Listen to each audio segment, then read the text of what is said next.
بسم اللہ الرحمن الرحیم۔ ناظرین السلام علیکم، میں ہوں آپ کا میزبان صابر شاکر وفاقی دارالحکومت اسلام آباد سے کچھ تازہ ترین اطلاعات اور اہم خبریں آپ سے شیئر کرتے ہیں۔ آج منڈے ہے، ہفتے کا پہلا دن ہے، کافی پینڈنگ معاملات جو ہیں آج ان کو سلجھانے کی کوشش کی جائے گی۔ سلجھایا تو کیا جانا ہے، الجھایا ہی جا رہا ہے اور الجھتے جا رہے ہیں معاملات، لیکن میں نے آپ کو بتایا کہ یہ ہفتہ امپورٹنٹ ہوگا۔ اس ہفتے میں کچھ اور چیزیں بھی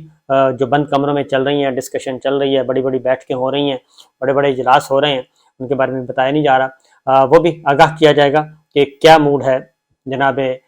فیصلہ سازوں کا، کہ انہوں نے کیا فیصلہ کیا ہے، کیا اسی ڈگر پہ اس ملک کو چلانا ہے یا پھر اس ڈگر سے ہٹا کے کوئی بہتر صورتحال لے کے آنی ہے۔ کیا پاکستان میں آئین نام کی کوئی چیز ہے، اگر ہے تو اس پہ عمل درآمد کرنا ہے یا پھر اس کو ردی کی ٹوکری میں ڈالنا ہے اور اس کی بے توقیری کرتے رہنا ہے۔ کیا اس ملک میں کوئی قانون ہے اور اس قانون کی عملداری بھی ہونی ہے، یا پھر سب بے لگام مادر پدر آزاد ہیں، جو جتنا طاقتور ہے وہ اتنا ہی بے لگام ہے اور مائٹ از رائٹ کے اصول کے تحت اس ملک کو چلانا ہے۔ کیا عدالتی فیصلوں کا احترام کرنا ہے، کیا عدالتی نظام ہے، عدالتی فیصلوں کا احترام کرنا ہے، یا پھر عدالتی فیصلوں کو بھی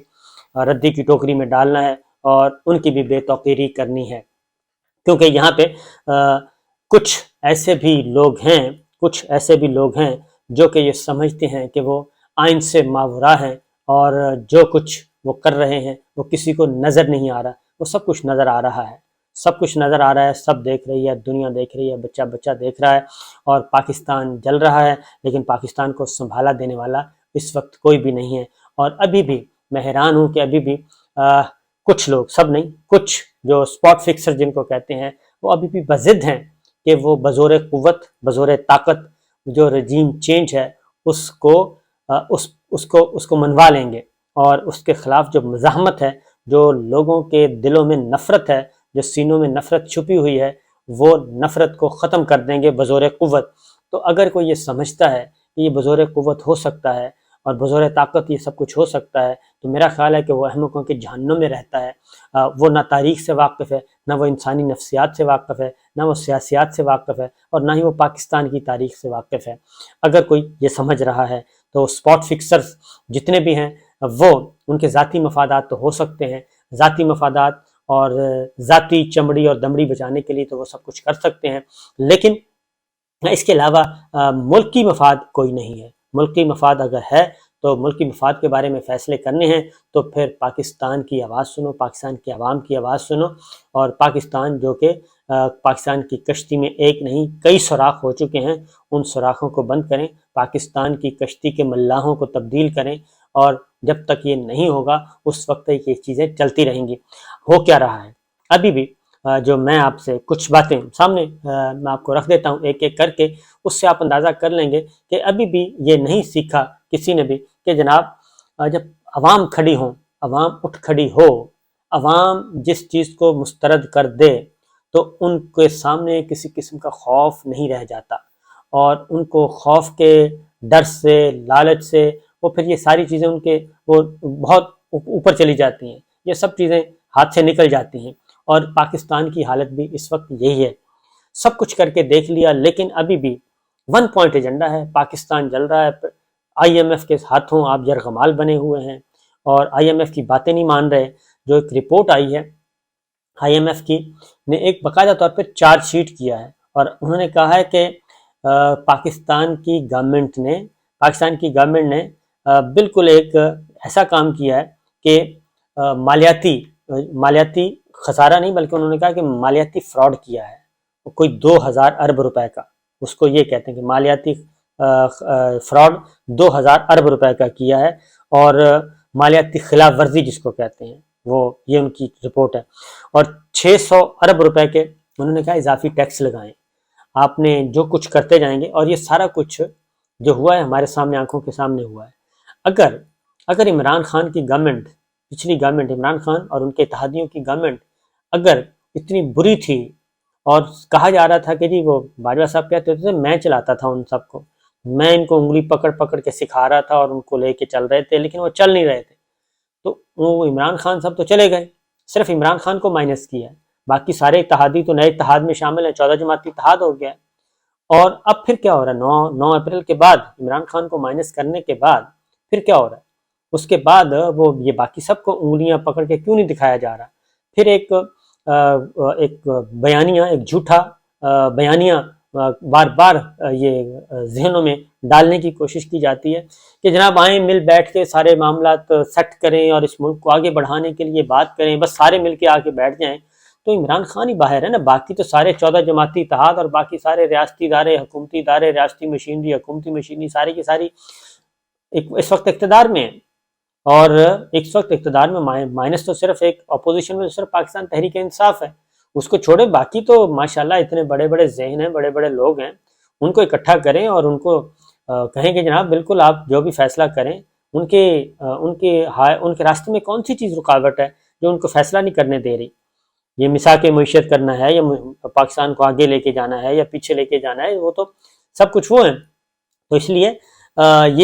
یہ بھی پٹ گیا ہے بری طریقے سے کہ میرا خیال ہے اس کو ریپیٹ نہیں کرنا چاہیے، اور اس حد تک کہ جناب انگلی پکڑ کے ہم اور چلاتے رہے ہیں، تو وہ انگلی پکڑنے والا تو باہر بیٹھا ہے، اور جو انگلی پکڑے چلانے والے تھے ان کو کہیں کہ جناب آئیں آج آ کے اس ملک کو سنبھالیں اور بتائیں کہ کیا ہوا ہے۔ وہ کہتے ہیں کہ میں نے اب کتابیں پڑھنے کا شوق پال لیا ہے، میں کتابیں پڑھوں گا اور پوتوں کے ساتھ کھیلوں گا، اور پاکستان کے جو نسل ہے اس کو برباد کر دیا گیا ہے، پاکستان کو برباد کر دیا گیا ہے۔ بہرحال یہ سب چیزیں ہیں۔ تو بات ہو رہی تھی طاقت، اور طاقت کے زور سے وہ کہتے ہیں کہ جی ہم خوف کے زور سے اس ملک کو جتنی بھی آوازیں اٹھ رہی ہیں ان کو ہم کرش کر دیں گے۔ ان میں فواد چودھری، آج فواد چودھری کا بھی کیس ہے، لاہور ہائی کورٹ میں بھی ہے، ان کو کیونکہ دوبارہ سے اپلیکیشن دی گئی تھی لاہور ہائی کورٹ میں، جسٹس جواد حسن صاحب ہیں وہ سنیں گے، اور کیونکہ کہا گیا تھا، اظہر صدیق صاحب نے فائل کی تھی کہ فواد چودھری کو لاہور سے غیر قانونی طور پہ گرفتار کیا گیا اور اس کے بعد اسلام آباد لے جایا گیا، اور کل سارا دن فواد چودھری کا نہیں پتہ تھا کہ وہ کدھر ہے، اور ان کو اس طریقے سے فواد چودھری کو اس طریقے سے بنا دیا گیا ہے کہ وہ پتہ نہیں وہ کتنے بڑے دہشت گرد ہیں، خدا نخواستہ۔ تو بہرحال اس کے بعد آج ان کی بیل اپلیکیشن اور ریمانڈ ختم ہونا ہے، اور ریمانڈ ختم ہونے کے بعد بھی آج ان کو پیش کیا جائے گا۔ 2 معاملات ہیں فواد چودھری صاحب کے، اب دیکھتے ہیں کہ اگلا جی مزید ریمانڈ دیا جاتا ہے، جیل میں بھیجا جاتا ہے، ان کی مشکل وقت ختم ہوئی ہے یا نہیں ہوئی، ان کو این او سی ملا یا نہیں ملا، یہ بھی آج پتہ چل جائے گا۔ لاہور ہائی کورٹ کا مزاج بھی پتہ چل جائے گا کہ وہ کس طریقے سے اس کو لے کے چلتے ہیں۔ اور دوسرا، اب اس میں فواد چودھری، ڈاکٹر شہباز گل کا کیا مسئلہ تھا، اعظم صفاتی صاحب کا کیا مسئلہ تھا، فواد چودھری کا کیا مسئلہ تھا؟ یہ مسئلہ تھا جی کہ یہ ان کے نیریٹو کو، عمران خان کے نیریٹو کو بڑے پرزور طریقے سے آگے بڑھا رہے ہیں، بولتے ہیں، ان کی فالوئنگ ہے، ان کی آواز لوگ سنتے ہیں، ان کا قوت بیان ہے۔ اب وہ باری باری کر کے اب فواد چودھری کو ہٹ کیا گیا۔ اس کے بعد اگلا جو ٹارگٹ ہے وہ ہے شیخ رشید صاحب۔ فواد چودھری صاحب کا آج پتہ چل جائے گا، ان کی دونوں درخواستیں ہیں۔ شیخ رشید صاحب ایک اور بڑی آواز ہے، اور ان کو ماضی میں بھی جب ان کو توڑنے کی کوشش کی گئی تو ان کا ایک ہے کمزور پہلو ہے لال حویلی، تو وہ لال حویلی کو ہٹ کیا جاتا ہے، اور اب پھر اسی سچویشن پہ لے آئے ہیں، صورتحال وہیں پہنچ چکی ہے، اب لال حویلی پہ آ گئی، لال حویلی خالی کرانی ہے نہیں کروانی ہے نہیں کروانی، اور لال حویلی پہ بارگین کرنے کی کوشش کرتے ہیں۔ تو ان کو بھی میسیج دیا جا رہا ہے لال حویلی کا بھی کہ جناب ہم آپ سے لال حویلی چھین لیں گے، اس کا مطلب ہے اب عوام میں آپ کو ہم کریں گے گندا۔ حالانکہ وہ پہلے جیل میں بھی رہ کے آ چکے ہیں، کلاشن کو فون پر ڈالی گئی تھی، بہاولپور جیل میں وہ رہے تھے، تو وہاں سے محترمہ بے نظیر بھٹو کے زمانے میں، تو وہاں سے وہ جیل بھی کاٹ چکے ہیں، اور وہ پرانے کھلاڑی ہیں۔ تو اب ان کو لال حویلی دکھا کے ان کو گرانے کی کوشش کی جا رہی ہے، ان کو توڑنے کی کوشش کی جا رہی ہے، تو یہ بھی ایک ہے۔ اس کے بعد اگلی آواز چودھری پرویز الہی صاحب ہیں۔ چودھری پرویز الہی صاحب پہ پہلے تو ان کو شراب ڈال دی گئی، ایک پرانا طریقہ، پہلے وہ ان کے گن مین اور ایک پکڑ لیے گئے، وہ شراب لے کے آ رہے تھے، اب ان کا خان محمد بھٹی سیکرٹری ہیں، ان پہ مقدمہ کیا، کچھ افسر گرفتار ہو چکے ہیں اور ان کی بھی باری آ گئی ہے، لہٰذا ان کو بھی میسیج دیا جا رہا ہے۔ پہلے بھی ان کی فیملی کے نام ڈال دیے گئے تھے، مونس سلائی باہر بیٹھے ہیں، اور باقی ان کی فیملی کے نام بھی ڈال دیے گئے تھے، تو ان کو بھی یہی کام کیا جا رہا ہے کہ اس کو ذرا کنٹرول کرنے کی کوشش کریں، توڑیں ان کو۔ تو یہ سارے معاملات چل رہے ہیں، اور اس طریقے سے چیزوں کو سیٹ کرنے کی، سیدھا کرنے کی کوشش کی جا رہی ہے۔ پھر ان کا کیس بھی آنے والا ہے، عماد یوسف کا بھی، ان کا بھی یہی مسئلہ ہے۔ تو یہ کہنے کا مطلب پھر ایک اور سماعت بھی ہونی ہے، اور وہ ہے کہ الیکشن، کیونکہ پنجاب کا الیکشن یہ ساری صورتحال کے بعد ان کو یہ تو پتہ ہے کہ یہ نہیں جیتیں گے، بالکل نہیں جیتیں گے، جیسا مرضی جو مرضی چیف الیکشن کمشنر آ کے وہ راجہ سکندر سلطان خود بھی اگر وہ بن جائیں، ہر پولنگ اسٹیشن پہ جا کے بیٹھ جائیں اور اپنے لوگوں کو جا کے بٹھا دیں، پھر بھی الیکشن یہ ٹولہ نہیں جیتنے والا، کیونکہ جو خاص طور پہ مسلم لیگ نواز کا تو جو ستیہ ناش کر دیا گیا ہے، میں تو کہتا ہوں کہ وہ سمجھ نہیں رہے، مسلم لیگ نواز کا ستیہ ناش ہوا ہے، اور اتنا برا حالت آج تک نہیں ہوئی تھی جتنی اس میں، وہ ایسے ہنی ٹریپ میں آئے ہیں، وہ کہنے کو تو وہ کہتے ہیں کہ ہم نے باجوہ صاحب سے بدلہ لے لیا، لیکن میرا خیال ہے کہ باجوہ صاحب جاتے جاتے ان سے بدلہ لے گئے ہیں، اور انہوں نے بہت ہی بھیانک قسم کا ان سے بدلہ لیا ہے، وہ آڈیوز ویڈیوز کی کہانی تو بہت پیچھے رہ گئی، اور انہوں نے جو مسلم لیگ نواز کی کمر توڑی ہے ان پچھلے 9-10 اپریل سے لے کے آج تک، ابھی تک ٹوٹ رہی ہے، وہ ایسی دلدل میں ان کو گرا کے چلے گئے ہیں، دلدل میں گرایا، اور اس کے بعد تمام جو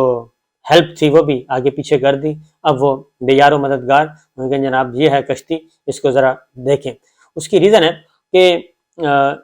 کچھ چیزیں ایسی بھی ہو رہی ہیں جو کہ نظر ایسی بالعموم ہوتی نہیں ہیں لیکن ہو رہی ہیں، اور وہ ہے پاور شٹ ڈاؤن ہو جانا، ملک بھر میں بجلی غائب ہو گئی، پیٹرول کی قلت ہو گئی، ڈیزل کی قلت ہو گئی، آٹے کی قلت ہو گئی،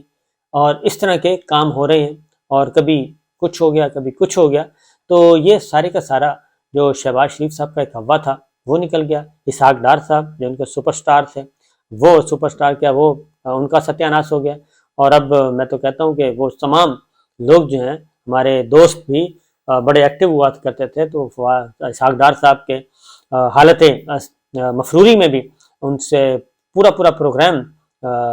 کیا کرتے تھے، انٹرویو ہوتا تھا، پورا کا پورا پروگرام فوری طور پر لندن سے لیا جاتا تھا، تو یہ جب سے پچھلے ایک ہفتے سے میں دیکھ رہا ہوں کہ اسحاق ڈار صاحب کسی ٹی وی چینل پہ ان کو نہیں لیا جا رہا، تو میرا خیال ہے کہ جن کے تعلقات ہیں ان کو لیا جانا چاہیے، اور ان کو اب تعلقات کو برے کار لانا چاہیے، ان کو بہت اشد ضرورت ہے، یہ سب کچھ ہو رہا ہے جی۔ اور پھر اگلی بات ایک اور بھی وہ بھی چلتے چلتے ٹائم تھوڑا، یہ عمران خان صاحب نے الزام لگایا زرداری صاحب پہ، تو ان کی حمایت میں آ گئے خواجہ آصف صاحب آئے، اور انہوں نے کہا کہ یہ خون خرابے کی کوشش کی جا رہی ہے، عمران خان نے خون خرابے کی کوشش کی ہے۔ میں صرف اتنا پوچھتا ہوں کہ جب یہ ٹھیک ہے اس سے ہو سکتا ہے خواجہ صاحب کی بات صحیح ہو، لیکن وہ جب ایک پورے کے پورا ایک کمپین اور پورے کا پورا ایک بیانیہ ترتیب دیا گیا، پلان کیا گیا کہ پہلے کوئی 100 ٹکڑے عمران خان صاحب کی مختلف تقریروں کے، مختلف پروگرامز کے 100 ٹکڑے، ان پروگرامز میں سے 100 ٹکڑے نکالے گئے اور ایک جوڑا گیا، 100 ٹکڑوں کو جوڑ کے ایک پیکج بنایا گیا، اور وہ پیکج بنا کے پھر سوشل میڈیا پہ وائرل کیا گیا، اور جس میں ثابت کرنے کی کوشش کی گئی کہ عمران خان صاحب جو ہیں وہ توہین مذہب کے مرتکب ہو چکے ہیں، توہین مذہب کے، توہین دین کے مرتکب ہو چکے ہیں، تو وہ ساری چیزیں جی اس کے بعد ان پہ قاتلانہ حملہ ہوتا ہے اور وہ بچ جاتے ہیں، تو کیا اس وقت تو یہ سارے شادیانے بجا رہے تھے؟ یہ بھی غلط ہے، وہ بھی غلط ہے، وہ زیادہ سنگین غلط ہے، زیادہ سنگین ہے جو معاملہ ہے، کیونکہ اس لیے میرا خیال ہے کہ ابھی پولیٹیکل پلیئرز ابھی مار کھانے کے باوجود بھی، تھپیڑے کھانے کے باوجود بھی کچھ سمجھے نہیں ہیں، یہ تاریخ سے انہوں نے کچھ سبق نہیں سیکھا، تو بہرحال الیکشن سے فرار چل رہا ہے، اور آج دیکھتے ہیں آج عدالتوں میں کیا ہوتا ہے، کیونکہ آج سب کچھ عدالتوں نے ہی کرنا ہے، اور خاص طور پہ الیکشن والا جو معاملہ ہے وہ بھی پہنچ چکا ہے، اور لاہور ہائی کورٹ میں سماعت ہے، گورنر جو پنجاب میں الیکشن نہیں کروائے جا رہے وہ بھی آج کیس ہے، اور جسٹس جواد اس کو کریں گے، لاہور ہائی کورٹ کے فواد چودھری کا کیس جسٹس طارق سلیم شیخ صاحب کے پاس ہے، لیکن جسٹس جواد صاحب نے سننا ہے لاہور ہائی کورٹ میں، پنجاب میں جو الیکشن کی تاریخ نہیں دی جا رہی گورنر پنجاب کی طرف سے، تو امپورٹنٹ ہے، اور ان کے پرنسپل سیکرٹری کے ذریعے گورنر صاحب کو فریق بنایا گیا ہے، اور علی ظفر صاحب ہوں گے پی ٹی آئی کی طرف سے، یہ جو پیٹیشن لے کے گئے ہیں، تو دیکھتے ہیں کیا ہوتا ہے، کیونکہ ان کا ارادہ کوئی نہیں ہے کہ ہم الیکشن کروائیں گے، اس کی وجہ الیکشن ہوتے ہیں تو الیکشن یہ لوز کرتے ہیں، اور الیکشن لوز کرتے ہیں تو ان کا سارے کا سارا پلان خراب ہو جاتا ہے۔ اجازت دیجیے، اللہ حافظ۔